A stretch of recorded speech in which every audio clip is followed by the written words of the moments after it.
Hey guys, yeah, it's been a while. We're just dealing with a crazy spring weather-wise and just trying to get on top of things, get things done. So today I'm going to show you an update on my transatlantic melon challenge and also planting out my tomatoes and talk about this greenhouse a little bit.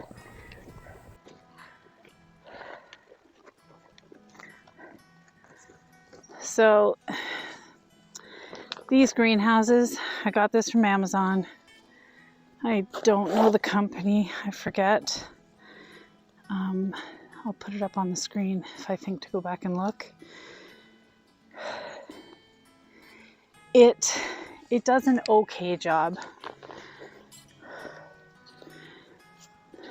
I think I paid about 120 for it, Canadian.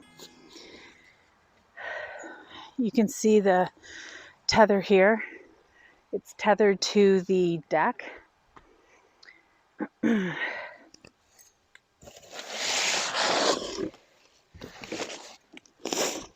We've put like a runway here of patio stones, and the idea is that it would heat up during the day and then release the heat at night. What else can I say about this?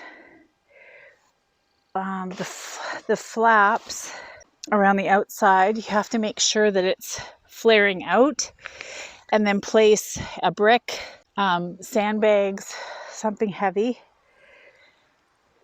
and then to make sure it didn't go airborne. Try not to get clotheslined by the strap. So we have another patio stone, and it's placed on underneath the shelf. There's a bar that goes along the ground, so it's on top of the bar just to make sure it won't go anywhere. Here's my transatlantic melon challenge melons that have been through hell and back with these drastic temperature changes. But these leaves were absolutely just drooped right down yesterday morning. All of them, these guys too. But they have made a comeback. So here, oh, my dog's going crazy.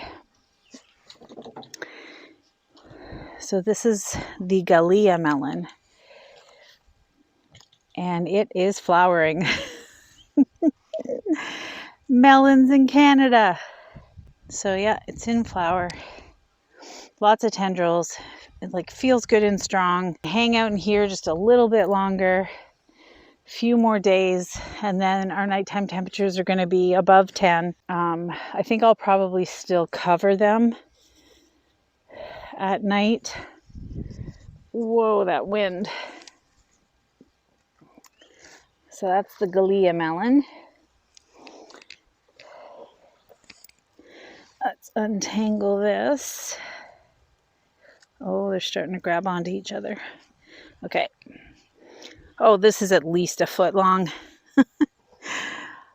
Look at that. I'm not seeing any flowering yet, I don't think.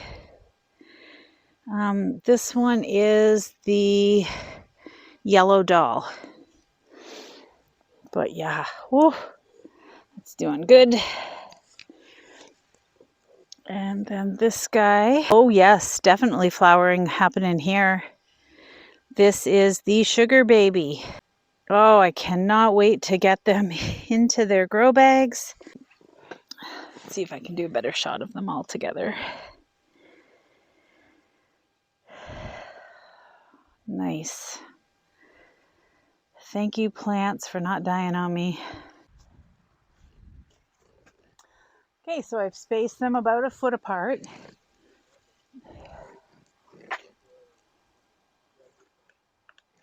Darn.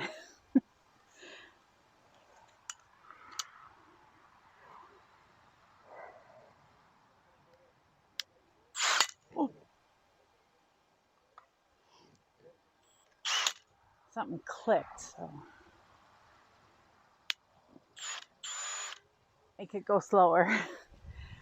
We don't want any broken wrists.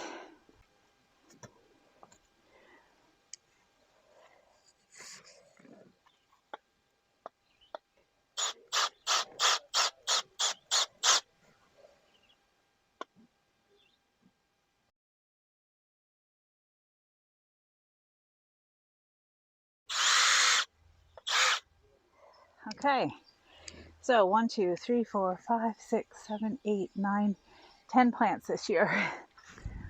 I had 4 last year. Actually, while I've got the drill out, I'm going to put my holes in for the pepper plants.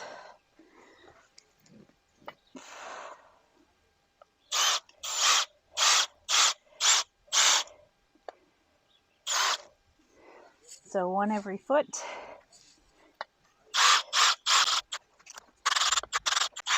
You should always do this with 2 hands and go slow. But I know there's no rocks, there's no roots, there's nothing that's gonna suddenly stop this. It's all new compost from last year.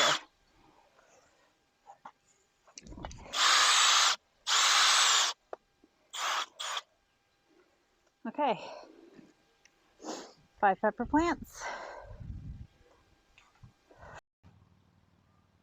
Look at how wonderful that golden raindrops with its white blooms looks against that red maple in the background. I love that we have that borrowed landscape of those huge maple trees and pine trees.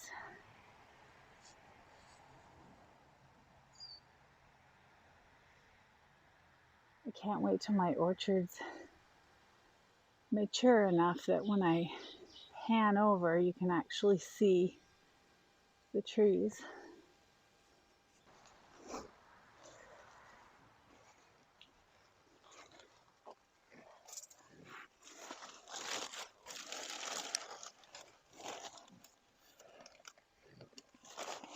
So I'm just going to throw a handful of sheep manure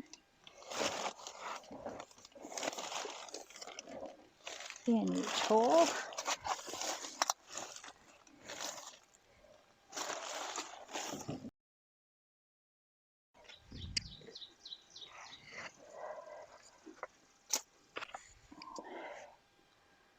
Okay.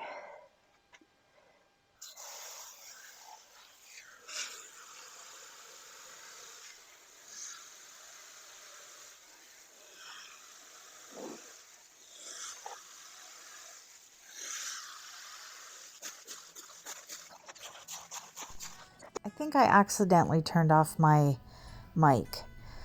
Anyways, Bill had helped me string these lines up and I got them all set up.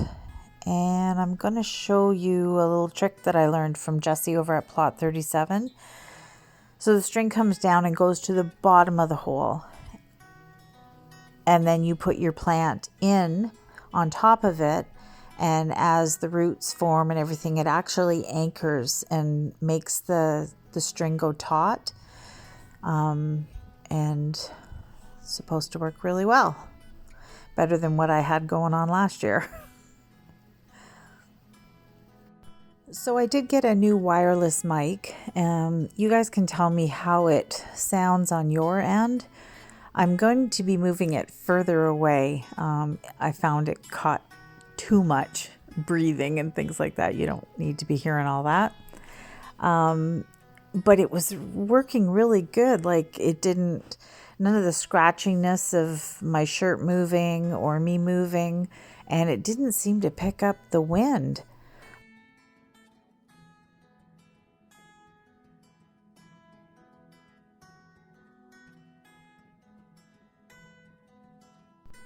So here I'm just making sure everything's firmed in well, making sure the string is at the back of the plant. And you'll see there is a little bit of slack there, which is fine. You should have that.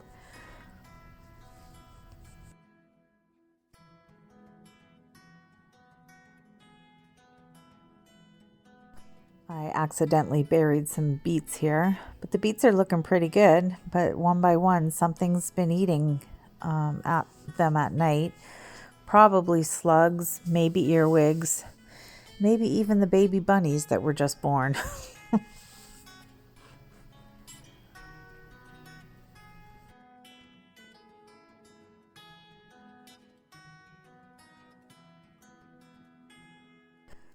So here you'll see I'm removing some of the bottom leaves.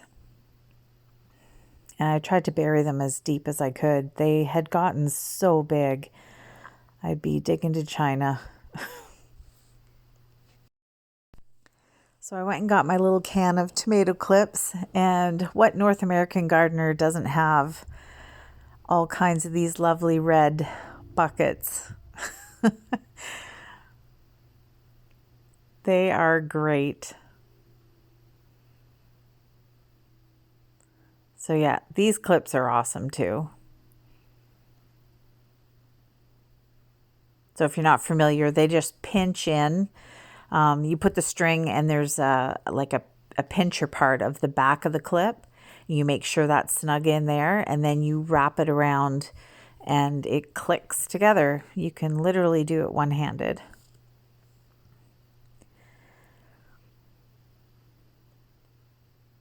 This method of trellising these tomatoes are so easy.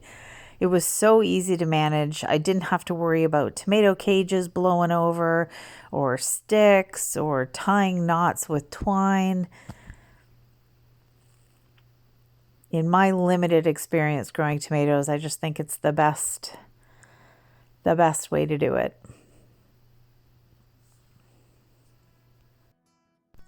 I truly must have accidentally hit my mic off. Anyways, I'm just showing you the aftermath here. But they're all in. Yay. It was a lot of work, but I'm glad they're finally in the ground. No more moving them in and out of the garage every day, worrying about them every night, being cold in there.